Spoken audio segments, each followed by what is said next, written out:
e benvenuti in questo nuovo video. Oggi recensione del filato Marlene, uno degli ultimi arrivati di casa Tessiland. Io ho acquistato la variante panna che, come vedete, ha degli inserti in cipria lurex.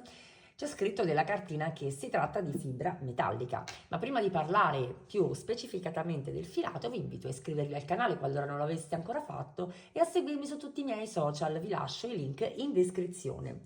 Dunque, filato Marlene, si tratta di una fettuccia ad effetto intrecciato, è un misto cotone, abbiamo un 62% di cotone, un 35% di poliestere e un 3% di fibra metallica.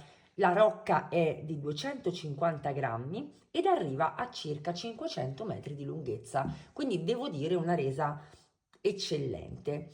Il filato, come vedete, si presenta come un piccolo cordoncino, una fettuccia tubolare, seppur sottile, relativamente sottile. Infatti i ferri consigliati per lavorarla sono dal 5 al 7, mentre l'uncinetto parte già dal 3,5 per arrivare al 5.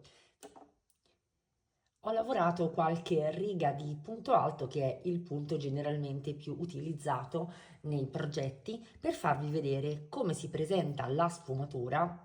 Direi davvero molto interessante in realtà, resta delicata quantomeno nella variante panna che ho acquistato io, la trovo molto interessante come ripeto, e il filato è strutturato, quindi il pannellino è strutturato ma rimane molto morbido al tatto, e quindi la parte di fibra metallica assolutamente non va poi a pungere una volta che indossiamo il nostro capo. Che cosa ci vedo bene?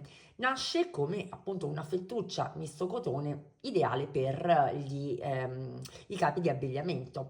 Assolutamente sì, confermo già soltanto dopo qualche riga che la trovo perfetta per quello che può essere un cardigan, un top, ma ci vedo tanto un abitino, devo dire la verità.